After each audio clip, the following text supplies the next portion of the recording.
Quelle résolution prendre dans son couple? C'est le début de l'année, tu as peut-être fait tes résolutions ou alors une sorte de mood board, de feuille de route pour ton année 2025, mais on a peu tendance à faire ce genre d'exercice lorsqu'il s'agit de son couple, de sa relation sentimentale.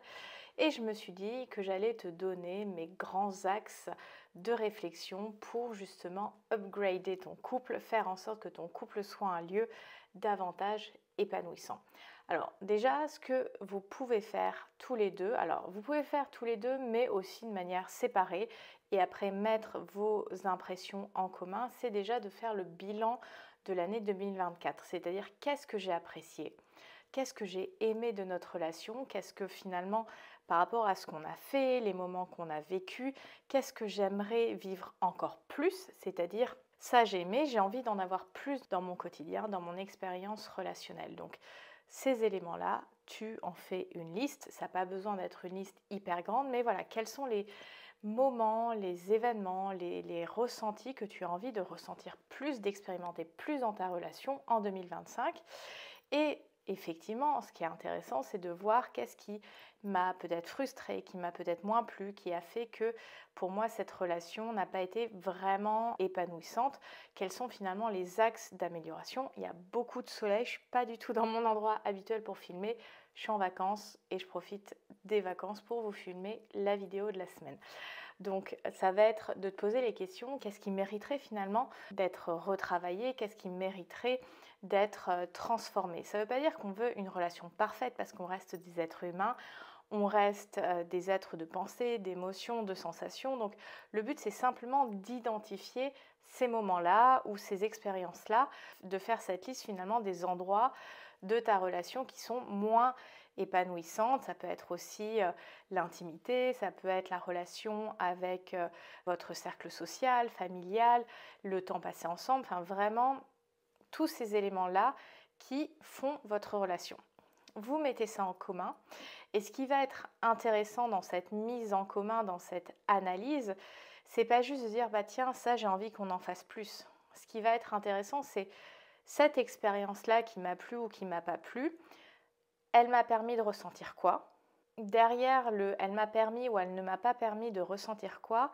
Derrière, il y a toujours le sujet d'un besoin dans la relation, d'une attente dans la relation.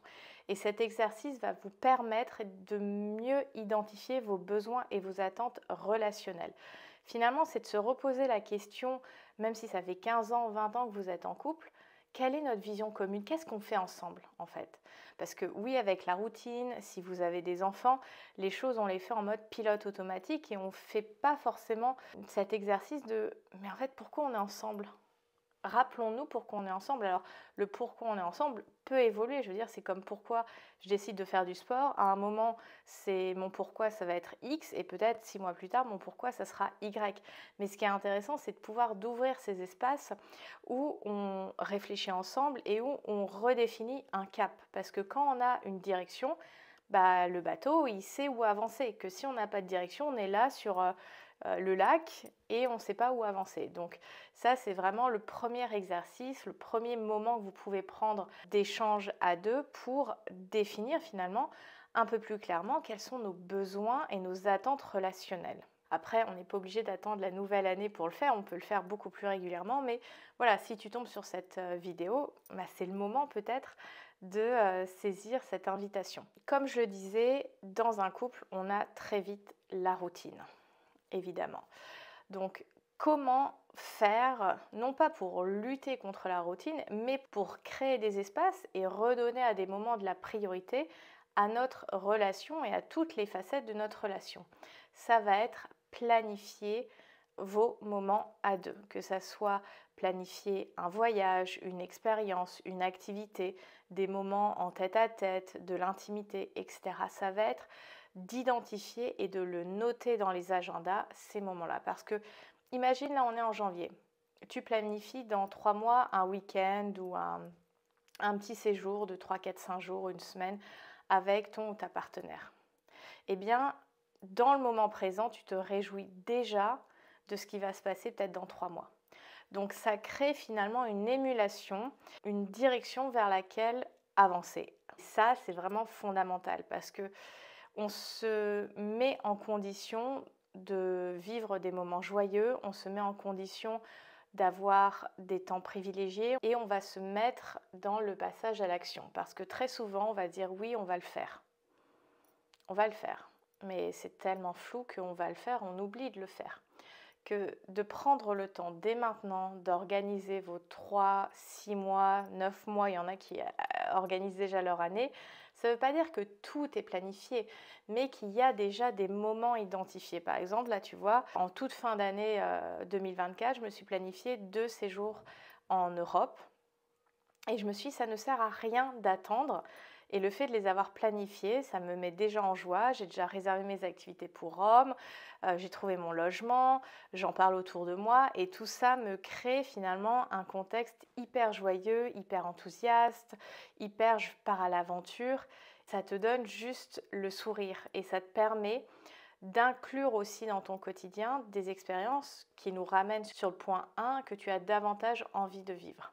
Donc le fait de planifier, d'organiser, le fait de créer de l'espace pour sa relation dès à présent va améliorer la qualité de votre relation dès maintenant. C'est pas dans l'après, mais le fait de planifier, d'anticiper certaines choses, de se mettre des projets, fait que le présent, donc d'être déjà dans le futur, fait que le présent va mieux se passer maintenant. Et c'est ça qu'on veut finalement dans sa relation.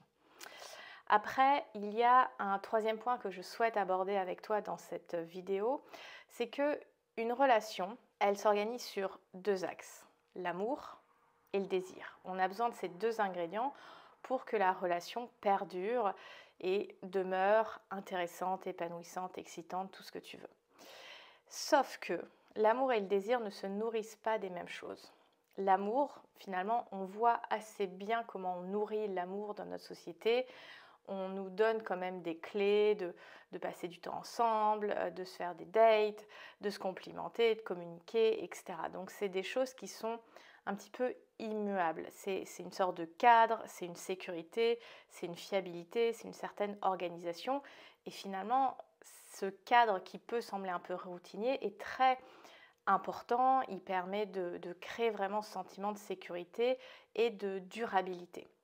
Mais en même temps, on a besoin de l'aspect désir, de faire que cette personne avec qui on a choisi d'être continue d'être intéressante, qu'on continue de se découvrir, qu'on continue de s'étonner, de s'émerveiller, etc. Et cet aspect-là de désir va avoir besoin de sortie de zone de confort. Donc pour venir titiller cet aspect désir dans la relation, et je ne parle pas juste de l'aspect désir sexuel, mais en même temps ça va nourrir l'aspect désir sexuel, c'est de faire des sorties de zone de confort.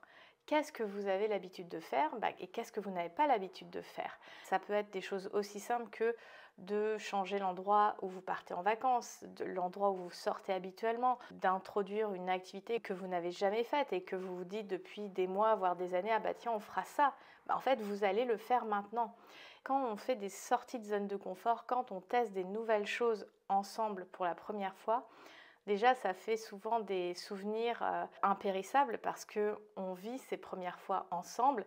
Et puis, c'est aussi une manière de découvrir, de redécouvrir des facettes de l'autre qui participent au fait de continuer de se plaire, de continuer de se séduire, de continuer à découvrir l'autre, à finalement voir qu'il y a encore du mystère, même dans une relation de longue durée. Donc finalement, ça va être de pouvoir jouer sur ces 2 tableaux, les routines, les choses qui sont quotidiennes, les choses qui permettent d'amener de la sécurité et cet autre axe qui amène un côté un petit peu plus aventurier, nouveau, unique, les premières fois pour justement venir se redécouvrir, pour venir nourrir le désir. Et oui, forcément, c'est inconfortable parce que dans le quotidien, on a envie que les choses elles soient efficaces, on a envie que ça se fasse tout seul.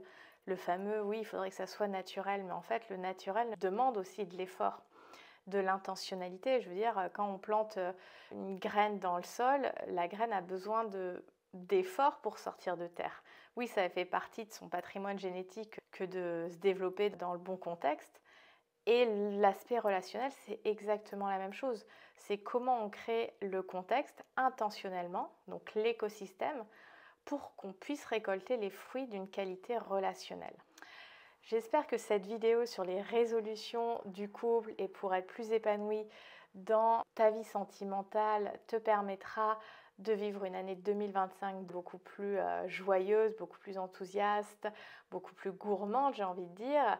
Si tu as aimé la vidéo, je t'invite à la liker. Évidemment, pour toutes les questions, il y a l'espace des commentaires. Et si tu es une femme qui a envie de redécouvrir l'aspect désir dans sa relation, qui veut renouer avec le plaisir, je suis la personne qui va te permettre de réaliser ce rêve, cet objectif, grâce à mon accompagnement en plaisirologie qui s'appelle Érotique Eden. Je te permets de renouer avec ton envie, retrouver de l'attraction envers ton partenaire, envers ton corps et réouvrir les espaces intimes avec beaucoup plus de légèreté et de joie au quotidien.